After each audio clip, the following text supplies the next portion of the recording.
Hey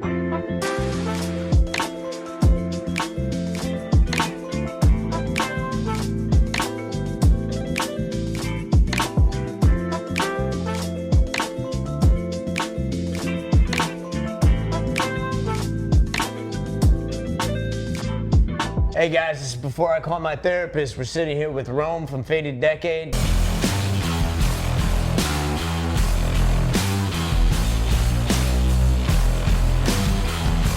Actually, one of the owners of Faded Decade. We're here in his store.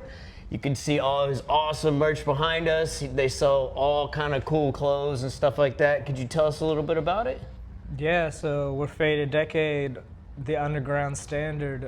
We've been out here since in Houston since 2019. Our brand just hit 10 years last September.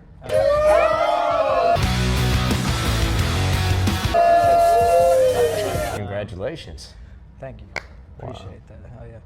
We are pretty much a DIY brand from the ground up, real grassroots sort of situation. Have two other partners, Sis and Dead. Shout out the boys. You know, we've been doing it for a long time. Yeah, pretty much.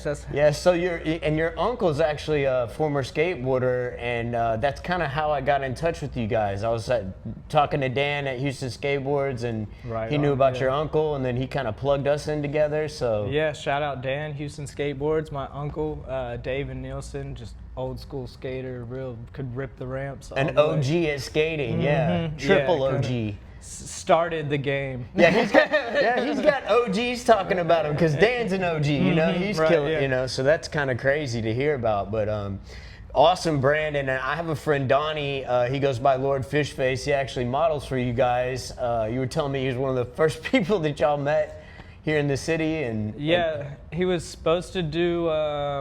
He was supposed to shoot photos for us, and ended up modeling for us.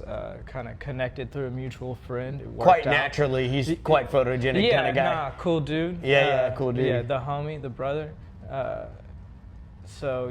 We linked up with him, and we've done shows, gone on tours with him. That's awesome, man. Yeah. We've just been boys ever since. So y'all rep skateboarding through y'all's brand in a lot of different ways. I've even seen on the graphics of the shirt back there, they got a tiger on a skateboard. Goodbye, boring life. Yeah, exactly. So they rep it hard, you know, the underground scene, or what you would call it. The underground standard. Streetwear scene. They make some really awesome designs, and y'all should definitely come and check them out if you're here in Houston. So when you got started, was it just one of you guys? Was it all three of y'all got together and y'all started a brand together, or what was its inception actually? Somebody just had an idea, or just? I'm not gonna go all the way into it, but me, Colton, and Dedrick linked up again after high school.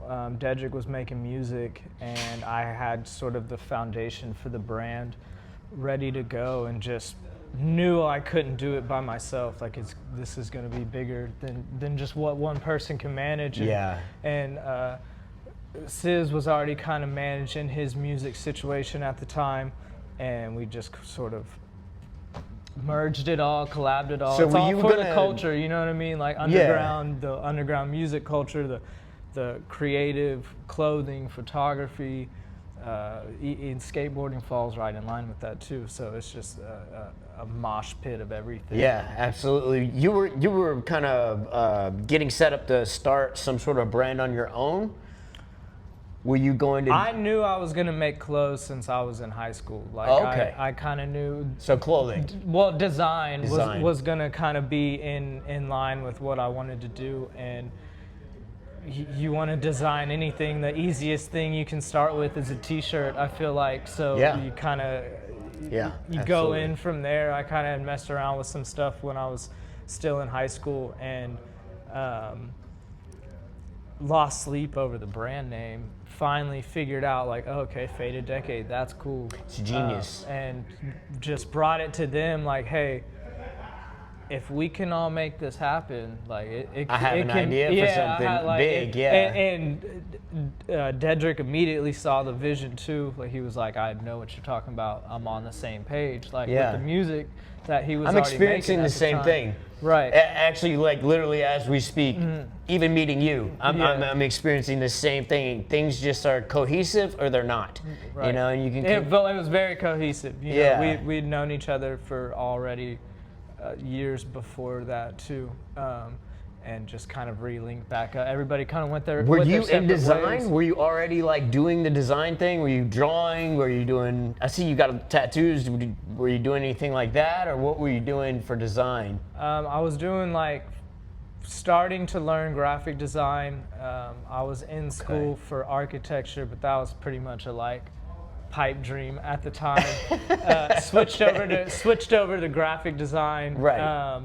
And That's more fun anyway. right, yeah. I had like got into the art program and dropped out the semester before I was supposed to go. My close friend Slade, the guitarist from our band, actually did all the graphic design that you see at Houston Museum of Natural Science. That's sick. And like a lot of other brands that I don't want to Yeah. mention right now because we're doing a podcast. No, but I yeah, hear he's you, done yeah. a ton of work that That's you've fire. seen here in Houston. Yeah. And so that's a very hard job. I know how Nah, if you tedious can that get can to be. that level too, Yeah, and it's been years. And the He's been- clients get pickier or they don't. Yeah, They either exactly. are Yeah. all the way nitpicking or just like, do your thing. It can So- be that way in your industry too, you know? Yeah, for sure. Especially when you're upscaling and trying to get other, brands involved and all that kind of right. Yeah, stuff absolutely. like that. So y'all have other Houston area artists and brands here in the shop, which is super, super cool because you don't see that. We get this crabs in a barrel thing going on in Houston. A lot of people are trying to like outshine each other, but you guys are really doing a great job of just kind of sharing your attention, sharing your spotlight with other brands. You actually have some here in the store. What were the ones that you were showing me called? We have Tomorrow Never Comes, the homie Jalen's brand. We have Guillotine, the homie Sean's brand. Frontier, Brian's brand. Just all really good people, kind of part of our community too, Yeah. who we've got to know since we came out here, known them for the last like 5-6 years or so. Do y'all have like a pool of artists that y'all pull from that y'all are creating these designs with, or is it just everybody's kind of coming independently, or? I do a lot of the design work, and then I also outsource, where inspiration comes from. You're doing the design work. a lot of it, yeah. Wow, I did not know that. Yeah, and then like I have a few different friends too that help pitch ideas and pitch different graphics and stuff, and sometimes I just source online too. Yeah, That's my yeah, no little doubt. secret, but Yeah, you no gotta doubt. do what you gotta do. You gotta do what you gotta do. I got 120 give or take artists that I co-collaborate with, models and people that do photography and draw and all different types of art. And I would love to plug you in with some Yeah, of them because that'd be cool. some of Yeah. them are like mural level, very, on. very, Yeah. very like they could draw you and me sitting here.